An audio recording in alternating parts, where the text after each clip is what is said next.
Why are you in my country? Why are you here? Yeah. Yeah, why are you in America? You need, Visiting. I don't like you guys here.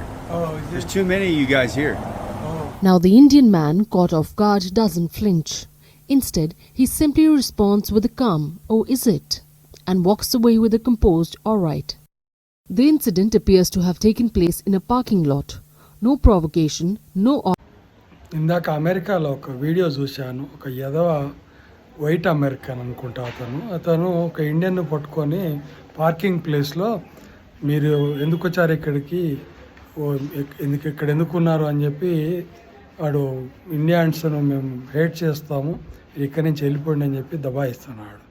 ఈ Trump ఇంతకుముందు గెలిచినప్పుడు కూడా ఇలాంటి సంఘటనలు చాలా జరిగినాయి అమెరికాలో. ఒక ఇండియన్ మన తెలుగతన్ని కూడా కాల్చి పారేసిండు ఒక వైట్ అమెరికన్. అంటే ఎట్లుంటుందంటే భావాలతో ఆడుకోవడం, అంటే వాళ్ళని రెచ్చగొట్టడం. ట్రంప్ ఏం చేస్తున్నాడంటే వాళ్ళను వైట్ అమెరికన్స్ని రెచ్చగొడుతున్నాడు. యాక్చువల్గా వైట్ అమెరికన్స్ కూడా నిజమైన అమెరికన్స్ కాదు. నిజమైన అమెరికన్స్ ఎవరంటే రెడ్ అమెరికన్స్. వాళ్ళు చాలా తక్కువ శాతం మంది ఉన్నారు అమెరికాలో. నిజమైన అమెరికన్స్ 20% ఉంటారు. వాళ్ళు అసలు ఎక్కడ ఏం మాట్లాడరు. ఇప్పుడు వీళ్ళంతా ఈ వైట్ అమెరికన్స్ అంతా బయట నుంచి వచ్చిన వాళ్ళు. వీళ్ళు మనలాగా వేరే వేరే దేశాల నుంచి వచ్చి అక్కడ సెటిల్ అయిన వాళ్ళు. జర్మనీ, యూకే, యూరోప్ నుంచి, ఎక్కడెక్కడి నుంచో, రష్యా నుంచి, అక్కడెక్కడి నుంచో వచ్చి ఈ తెల్లోళ్ళు అక్కడ సెటిల్ అవుతారు.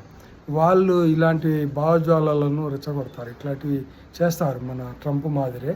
ఇది మరీ దరిద్రం. ఇక్కడి నుంచి ఇంకా ఈ 3 ఏళ్ళు మనకి గోల తప్పదు. ఇంకా ఈ పిచ్చోళ్ళు ఏమేమి పనులు చేస్తారో తెలియదు మనకు.